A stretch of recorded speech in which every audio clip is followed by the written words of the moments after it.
Hi everybody, I'm Don Dickson and real happy that you decided to join me this morning. We're finally out here on the water again and we're beginning our on the water training, the mechanics of fishing.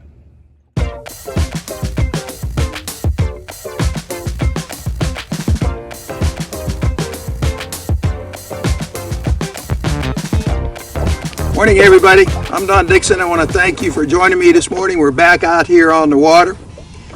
And last time we got together, it was a mess. We had some audio problems and the wind was blowing like crazy. And all of our footage running the contour lures, we weren't able to show it correctly. So we wanted to really get out here and do it right, because this entire on the water series is moving forward over the next, from now to the end of the year.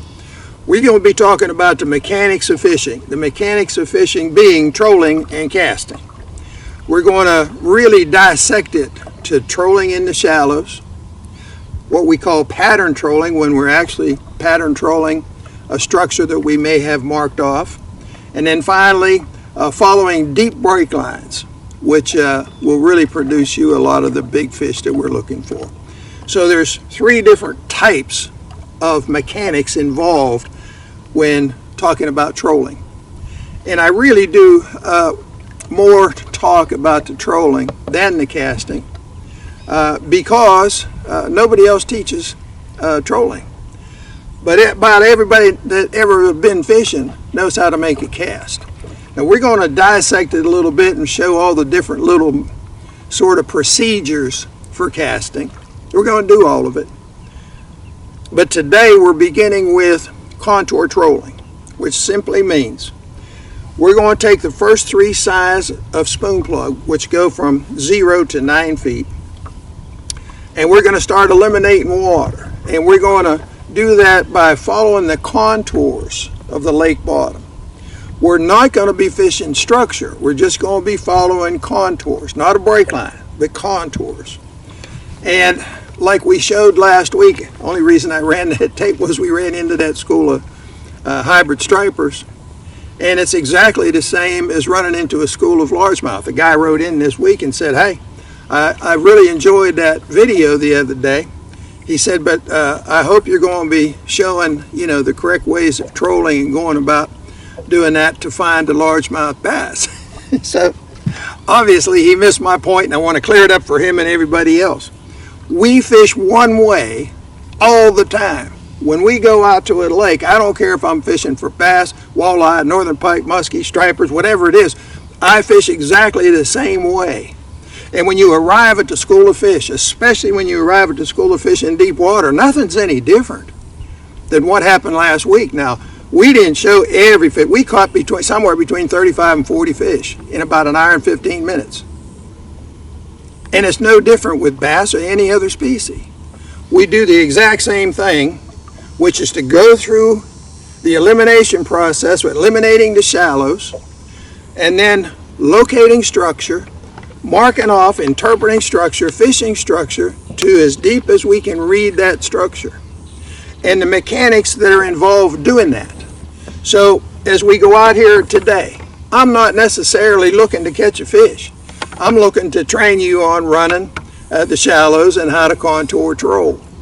And if we happen to catch a fish, it's okay. I mean, I'll catch it, reel it in, throw it back. But we're not out here to fish. We're out here to teach you the mechanics of fishing. Now, before we actually get started, I want to bring up an important point. Our job in all of our fishing is to get that lure in front of the fish. If he can't see it, he can't take it. So we got to get it in front of him. But we don't know exactly where he's going to be this morning. So we're starting in the shallows, working down. Now, as we're doing this trolling procedure that we're talking about this morning, you have to understand, in all trolling, but especially in contour trolling, when we're making a lot of moves because the terrain is changing, the grass line is changing, the weed line is changing. So as we maneuver in the boat, you have to be able to distinguish, where is my lure? Not where's the boat, but where is the lure? Many times the boat will be in a position where the lure will be totally different. And I'm going to be explaining that to you, but trust me when I tell you, boat control in trolling is really important. But the object is to keep that lure and all the lures that we're trolling with directly behind the boat, in position where they're supposed to run as far as depth, but directly behind the boat. And sometimes my boat will be a little bit out here to keep my lure right there, or sometimes my boat will be over here to keep my lure over there. So those are things we're going to be talking about. But always keep in mind the proper way to troll and the proper approach is that you want your lure to be directly behind the boat. And we have to do a few things, maneuvering the rod, maneuvering the boat in order to keep that lure where we want it. So we're going to be showing you that as we go today. Let's get started. When we begin our fishing, we cannot troll back in those weeds over there. So the idea is we're going to begin our contour trolling by fishing the outside edge of that grass. And I'm going to demonstrate to you as we go how I go about it, how I do it. And as most of you already know, I'm using the first 3 sizes of spoon plugs. It's the only way I can cover the water, totally cover the water. If I go through my contour trolling lures and I don't catch a fish, that means they're not there because I've covered the water. So we're going to start out this morning by running that 500 spoon plug. I'll be talking more about it as we go along. Normally, we're running the shallows. We know if there's fish in here. Now I've got a lure running at 4 feet, so I know that the bottom is at least 4 feet in here because I'm not hitting the bottom, so I have to be sure that I'm ticking some of that grass. As I go by there, I want to feel it ticking the grass, and the lure will come, hit that grass and come right through it pretty much. I can't be way back in the middle of it, but I can certainly be ticking it on the outside edge, which is my target. That's what I want to do.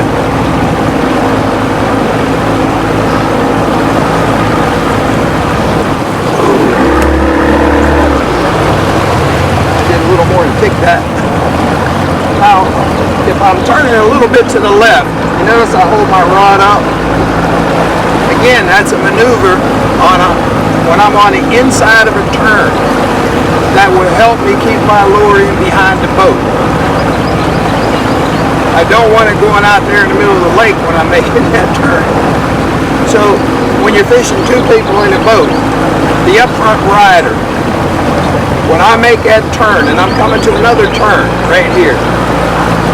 In other words, the grass line is turning around to the left, so I'm going to be on the inside of that turn. But my guy that's riding in the front, if I'm working with 2 people,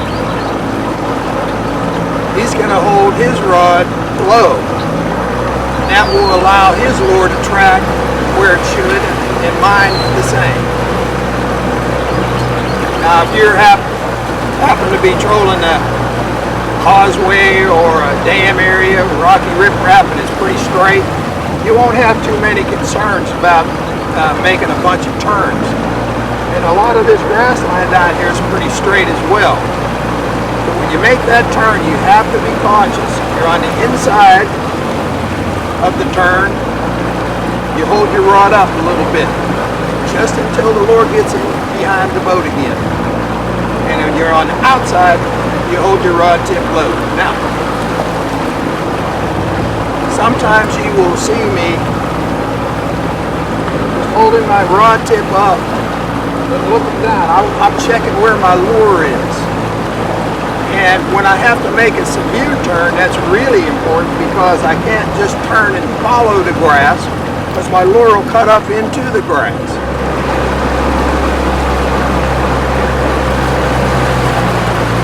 Now when you're making these shallow water passes, don't be afraid to get right up next to that grass, right up to the edge of that weed line.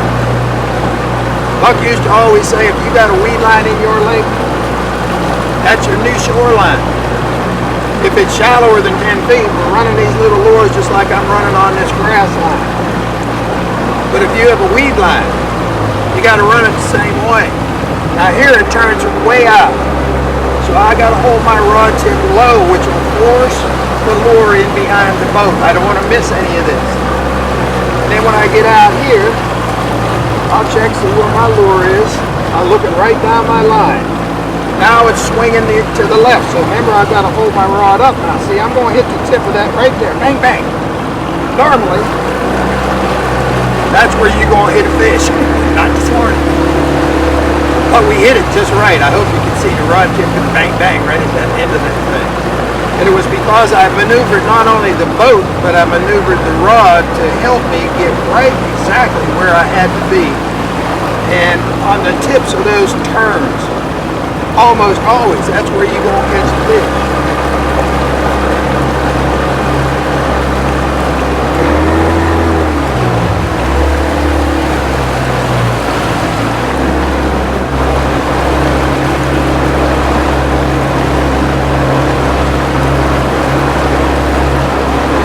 My rod, find that line back here, you'll see how close I'm running to the weeds.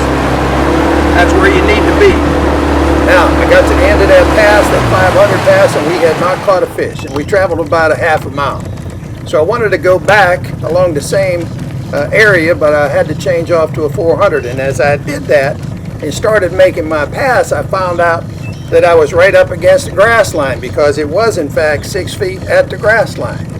So we went all the way back, didn't catch a fish. The next step was to switch to a 250. With this pass now, I'm going to the maximum, so I kind of cross my reel face. That's 1, and that's 2, that's 3, that's 4, that's 5, 6, 7, 8, 9, 10, 11, 12, 13, 14 and a half layers is about right.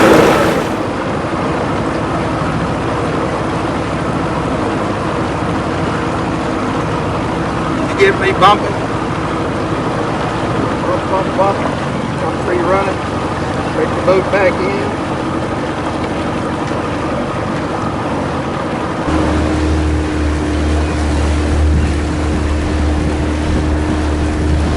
Free running.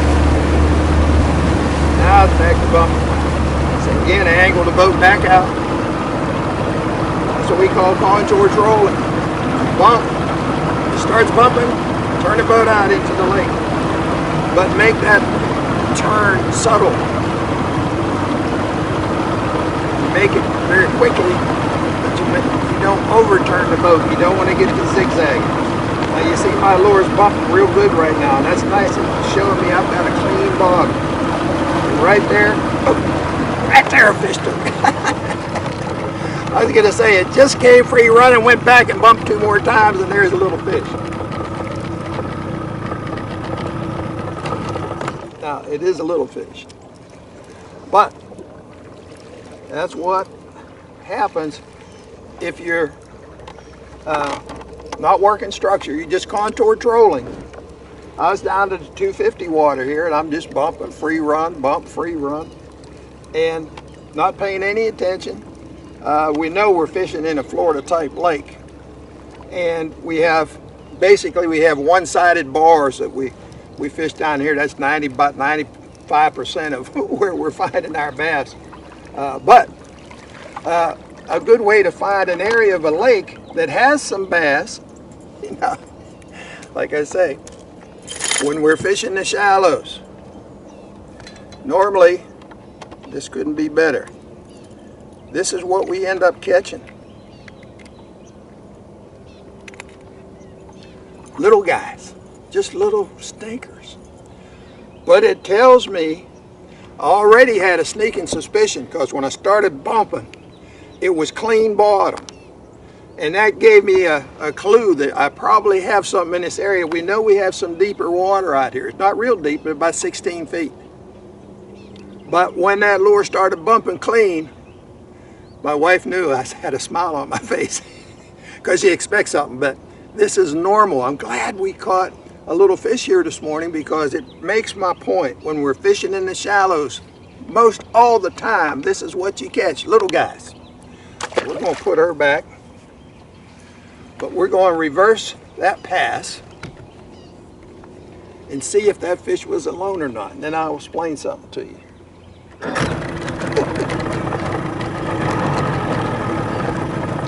Now, if you recall, I had 14 and a half layers out. So in order to get the exact same depth going back, 14 and a half layers.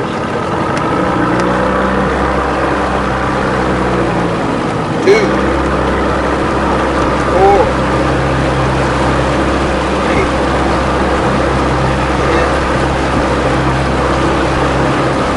14 and a half. Now,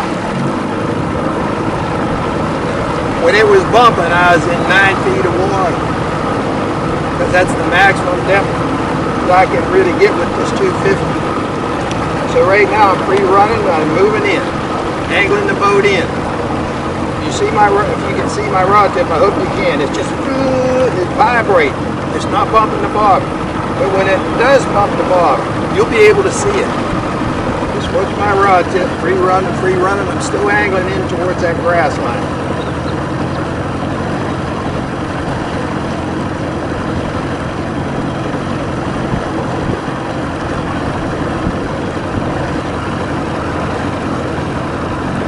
There's the bottom. See it bumping? It's a nice light bump. That was good. There it is, bumping. So now that it's bumping, I'm sort of straightening the boat because it's a light bump.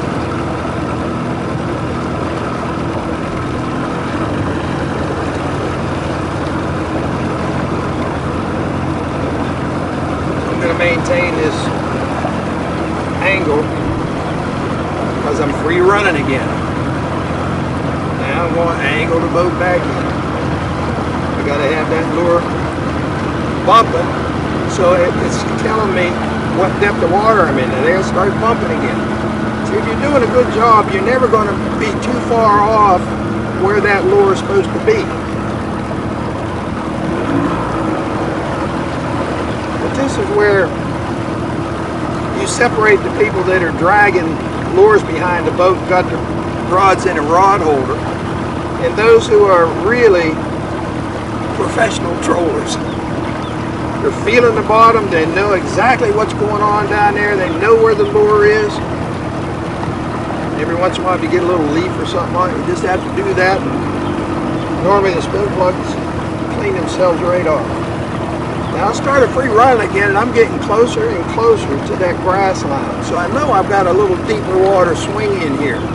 See, I'm actually learning a little bit about the area of this lake just by doing my contour trolling. My lure is telling me everything. Now that felt like hydraulic. It's the bane of some of the Florida type lakes. Now we're going to have to reel that in because I have to be able to get that off. One bad thing about hydrilla, it grows everywhere and it's hard to clear off. But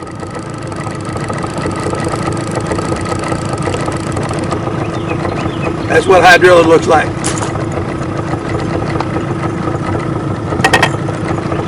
Before we head back, I want to tell you why when you hit a little fish like that. It doesn't matter if it's right at the edge of the grass, if it's in 400 water, or as it was in this case in 250 water at around 9 feet. A fish that big. That tells you something. If those guys are in 9 or 10 feet, where are the big guys? They're not in here. And they're not in 9 or 10 feet most likely either, or those size fish will get eaten by the bigger fish. That's the way it is. But the reason when you catch a fish, regardless of what lure you caught them on as you're contour trolling, I was never, ever with Mr. Perry that when we caught a fish, whether it's 500, 400, 250, immediately after releasing that fish back, we would go back and reverse that pass.